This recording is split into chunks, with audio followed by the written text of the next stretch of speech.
by Manchester Boston Regional Airport and by Needham Bank.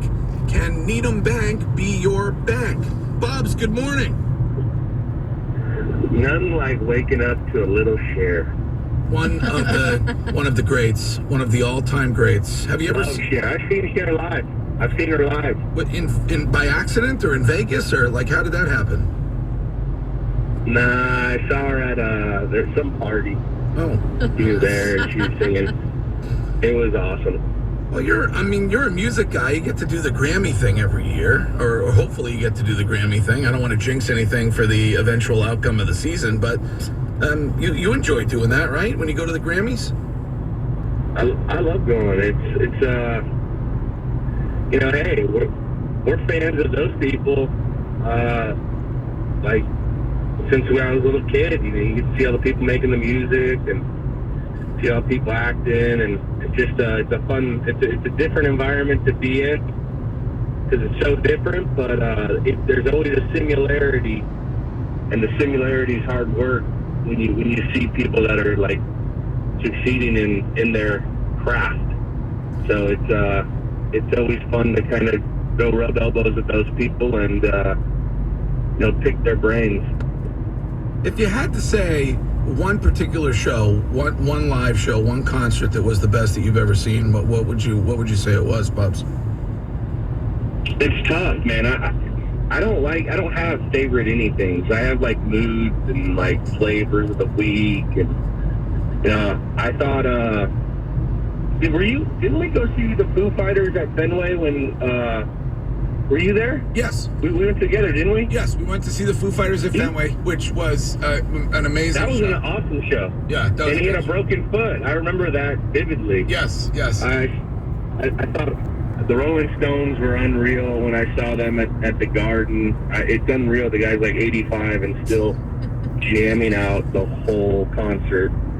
Elton John. I always like seeing the classics, the people that I grew up listening to.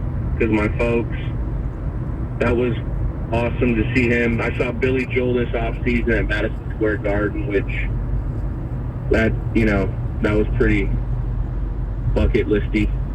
Tom Petty at Fenway, that was something that you always remember. Yes. Yes. There's been a lot of awesome concerts that I've got to attend. But with all that concert talk, where my mind's at, it's in Baltimore. Right. Your mind is in Baltimore. Obviously, yes. Your mind is in Baltimore. If you had to pick a rival, the biggest rival for this Patriots team, there's been a lot of talk about that this week because there's not much else going on. Who do you think is this team's biggest rival? I think that there's multiple, types of rivals. Obviously, we played this team, the Baltimore Ravens, a whole bunch earlier in my career. I mean, it seems like we played them twice a week or twice a year, every year. Once in the regular season, then the playoffs. And this if there was a rivalry, or if there is a rivalry, that's more for the media to make. But this team's got to be up there because every time you play them, it's a hard-fought match. These guys always bring it. They're not afraid to play you anywhere. They've beaten us on our home field. We've gone down there and lost to them in my career. And this team's just a hard-nosed, old-school football team. And if you're excited for football and you love football, this is the game to play in. For sure. Do you like playing on Sunday night? Honestly, not really. Yeah. Unless it's a home game. I mean, we get in and it blows up the whole next week. I mean, we have a bye coming up, but you get in at 5 a.m. at your house, and you got to be in at meetings early or midday the next day, and it just it wrecks it wrecks 2 of your days. Right. You know what I mean? Just for the sleep and the recovery. It's awesome because you're the only show on. That's awesome. But as far as I like those 1 o'clockers, 4 o'clockers. just because you get up, you go, and on the Sunday night game, you got to sit around and wait all day. You get kind of anxious. There's football on. And I don't know. Julian, what's That's your my thought on. What's your routine on a road trip like this? When you so if you're you're gonna have all day Sunday, like you just mentioned. Well, first of all, he picks his outfit out. Well, obviously, yes. Maybe cheetah. By the way, that cheetah thing was that like faux cheetah or was that real cheetah? The thing you were wearing the other week. I don't think it was real cheetah. Okay. Thank goodness. Where does one buy something? I'm an animal lover. Where do you get something like that, Bugs? That was at Joe's Jeans. Joe's Jeans they made a sweater and sent it to me, and I was like, I'm going to wear this in the concrete jungle of New York. Fitting. Feel like a cheetah. Neither Wiggy nor I could be squeezed into something like that. I like it, though. I thought the drip was nice. I like the cheetah. You like that? Yeah. Sorry, Danielle. Go ahead. That's okay. So, like on Sunday, you're going to have all day. What are you going to wind up doing? Do you hang at the hotel? Do you go out in Baltimore at all? Like, what are you going to do? We always have, you have meetings, and then I like to get my body work early that morning, and then, I like to take a nap.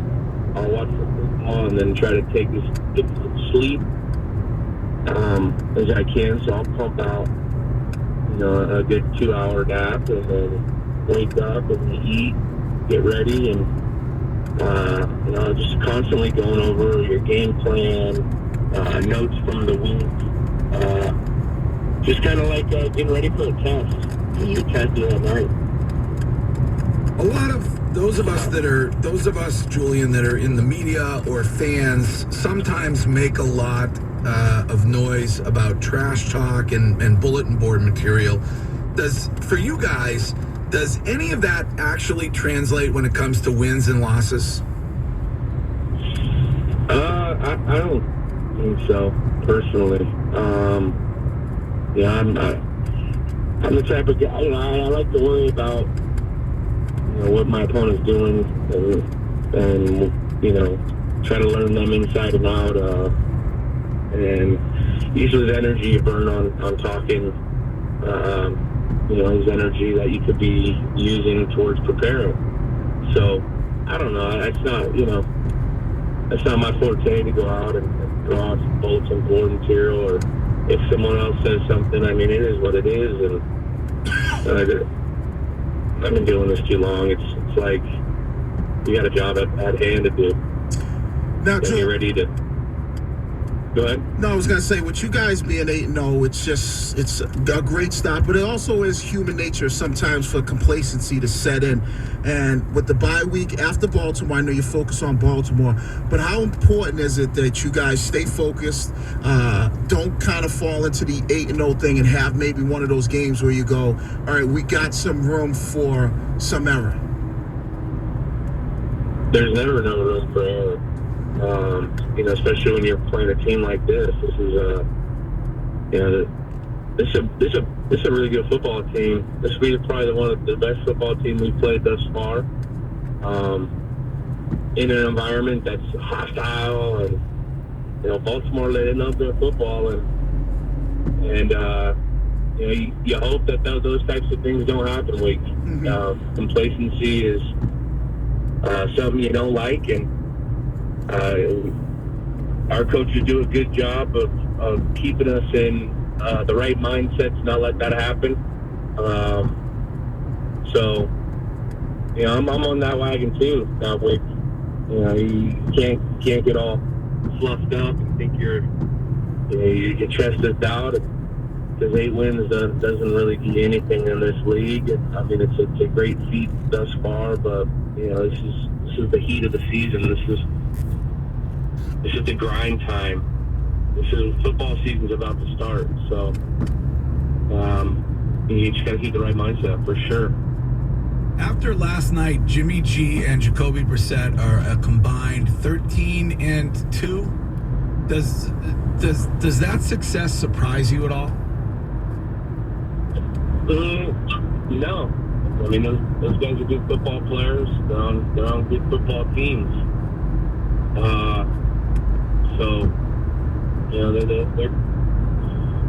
you saw them they were able to wing the ball when they were here, and it's not surprising. So tip your hat to them. But I'm more worried about my team and what we got to do. And I don't really care about the Niners or the Colts. They're not on our schedule right now. And I'm thinking about Baltimore. You got to be worried about Baltimore. So Baltimore. Baltimore. You talked about playing down there in Baltimore before. Navy Town, baby. The Navy Town. How difficult is it to play? Because Baltimore definitely has a hostile environment down there. How difficult is it to play down there, especially on the offensive side of the ball when you're talking about crowd noise and making sure you're not having false starts and things of that nature? I mean, someone down there, it's got its own stigma. The people love football. It's got like that. On that East Coast, you get these East Coast old cities. It just reminds you of football, and you could put Baltimore in that category where they're just, Baltimore Colts back in the day, Johnny Unitas played, and then they brought from the Browns brought them over here to reunite that franchise or that area, and they've had so much success over their time being in Baltimore. The Ravens, it's just if you're a fan of the game and the history of the game, you enjoy going to Baltimore. The Twisted Question of the Week brought to you by Twisted Tea, Hard Iced Tea. Tom Brady poked fun at Peyton Manning last night on Instagram. Had a little Halloween display over there at the house. Would you consider Tom Brady to be a funny guy, Julian Edelman? Yeah. He's got dad jokes. Dad jokes. Yes. He got good dad jokes. He cracks me up. You got a good dad joke here and there. Yeah. You know what I mean? Yeah, I do too. He dressed as a stormtrooper last night for Halloween. Did you dress up? Are you going to dress up this weekend or anything? I did not dress up. My little girl dressed up as Elsa from Frozen. Of course. That was awesome. See the pictures of that. Last year, she was a lion and I was a lion tamer. So that was kind of cool. But this year, I'm just worried about the Baltimore Ravens. I'm going to dress up as a Patriot on Sunday and go out. Thank you. That's good. Yep. All right, that's the Twisted Question of the Week, brought to you by Twisted Tea. Tailgate New England style with Twisted Tea, Hard Iced Tea. Twisty. Hey, couple things that I want to mention to you before you go. One is the Boogeyman trailer, the movie trailer that you guys put together is fantastic. Great job by your team over there. Thank you. It's pretty easy to make cool things when you got monsters on the defense, especially during Halloween. And then also next weekend during the bye week is your annual pop-up shop. Edelman pop-up shop. I saw some of your guys last night, and they were telling me that I don't want to say too much about it, but that there's the limited edition shirt for the for the Dallas game is unbelievable. Is that accurate? Yeah, I can't confirm neither, nor can I deny. Okay. Confirm or deny. I'm thinking about the Baltimore Colts. Yes. But there is a pop-up shop. That's good. Come on. I think Close enough. Animal Kingdom. No. Pop-up shop. So where is it this year, Julian? Down Boylston over at the Concept. I should probably know the exact address. But near Arlington and Berkeley, that area of Boylston. So, get your kids, bring your uncle. Bring the uncle that no one even likes. Everyone is welcome at the old pop-up shop for Daniel. It'll be fun. We got a lot of stuff that it'll be limited edition there at the shop. May have some guests just roaming around. Who knows? It's going to be fun. It's always fun to go out there and get to see the people. People that have been supporting New England and me. It's just a fun time to go out and kind of get a chance to communicate with people that allow us to get to play football because they watch our sport, and it's kind of look of appreciation, and look forward to it. Every year it's always fun. It's You 3:50. always get to see some of the same people. There's new people every year. There's always like diehards that always come. It's just it's a fun environment. Can Wiggy come over there and sell one of his shirts or one of his sweatshirts or something like that? Is that cool? Yeah, we got some shelf space. It's gonna cost you, Wiggs. It's 350 Boylston Street, and it's next Friday. 350 Boylston Street next Friday, Saturday. 350 Boylston. Hey, listen. My final question, because I know you got to. Christmas, Hanukkah, Kwanzaa, it's all coming up. It's all coming up. My final question, because I know you got to get to work, is. Guys don't want to be late. Don't be the guy that buys that tie.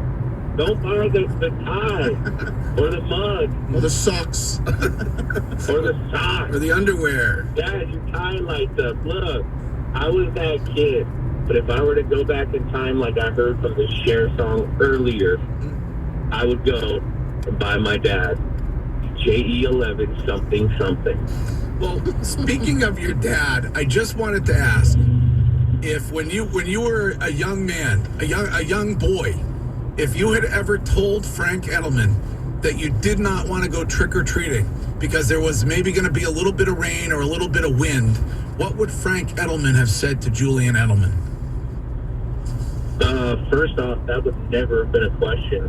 Half the time, just grabbing the pillowcase, and he had to reel me in. I would go for hours. We're talking from sundown till about 11, 12, and people are like, yo, you need to get off of our porch, okay? Halloween is over. You need to go home.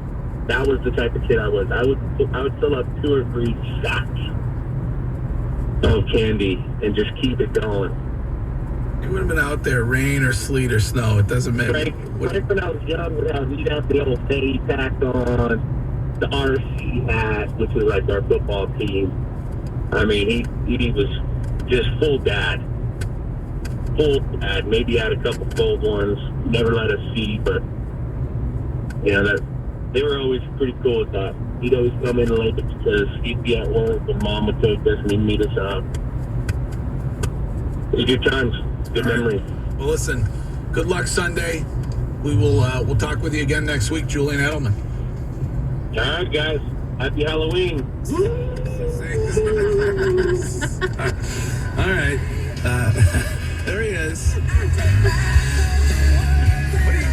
What would you give that? I mean, I feel like the phone was a little better. I feel like the phone was better. I feel like the phone was better. Yeah. I feel like the phone was better. Yeah. From a content perspective. No information.